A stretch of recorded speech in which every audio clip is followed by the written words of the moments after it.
Welcome to The Explainer.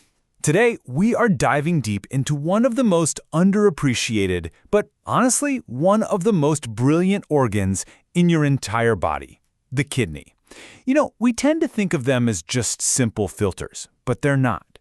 They are sophisticated master chemists, and they're constantly making life or death decisions for you every second of the day. To really get how amazing the kidneys are, let's just hop in a time machine for a second. Back around 100 CE, a physician named Aristeas described diabetes with this incredibly vivid, almost terrifying imagery. But the way doctors actually diagnosed this curious disease, well, that was even more curious. Because for hundreds of years, that is exactly what they did. Seriously. The old name for diabetes mellitus was literally the disease of sweet urine. Doctors, or more likely their unlucky students, would have to taste a patient's urine. And if it was sweet, bam, diagnosis confirmed. This raises a really fascinating question, right?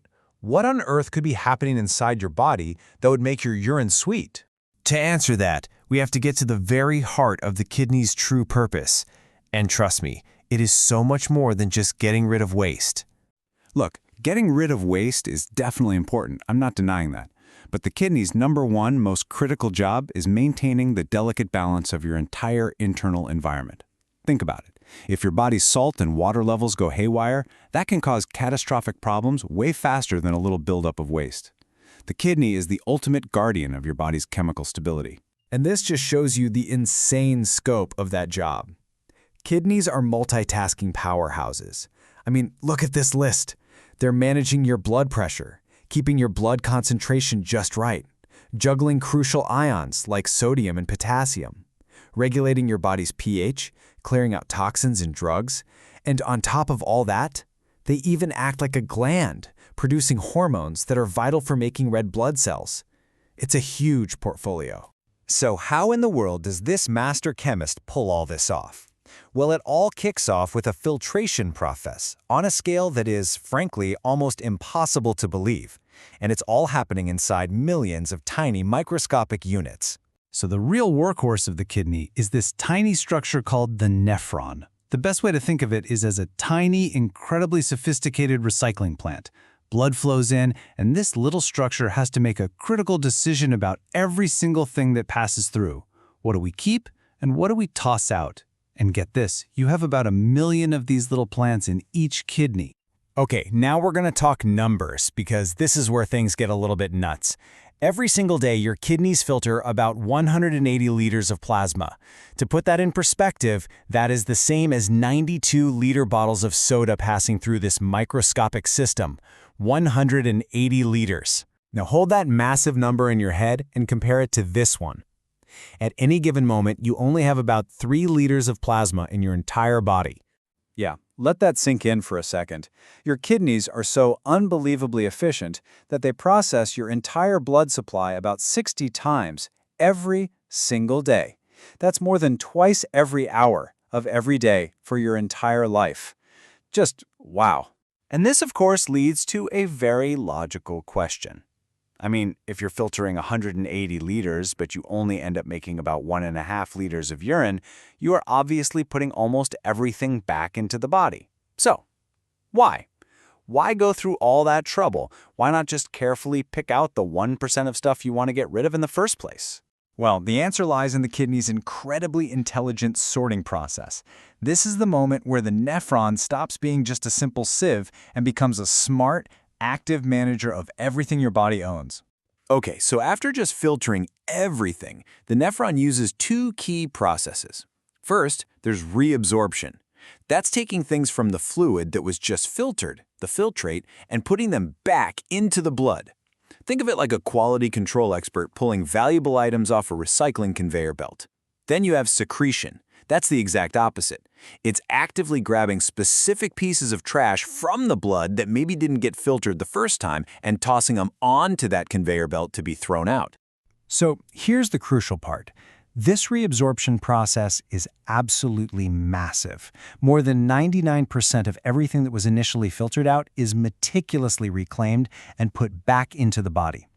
The kidney is the ultimate anti-waste machine. Nothing good gets thrown away.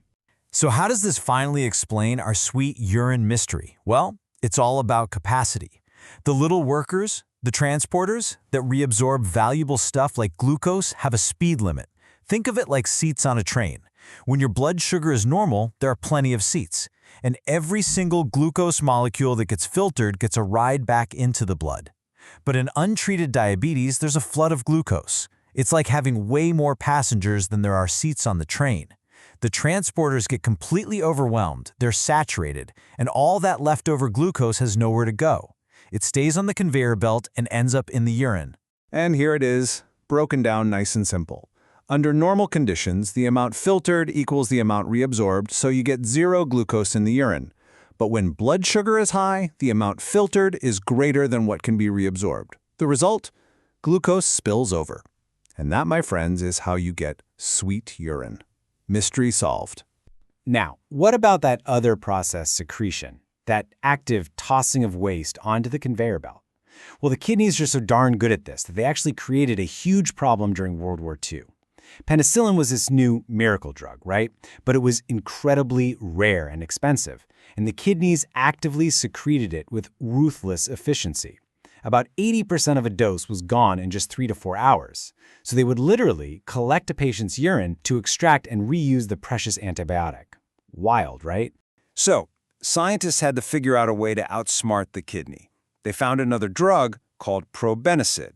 And here was the trick. Probenecid competes for the exact same exit door, the same transporter as penicillin. So when you give them together, the transporters get all busy throwing out the probenecid, which basically acts as a decoy. This leaves the penicillin free to stay in the blood longer and do its job fighting infection. It's just a brilliant example of learning to manipulate this powerful secretion system.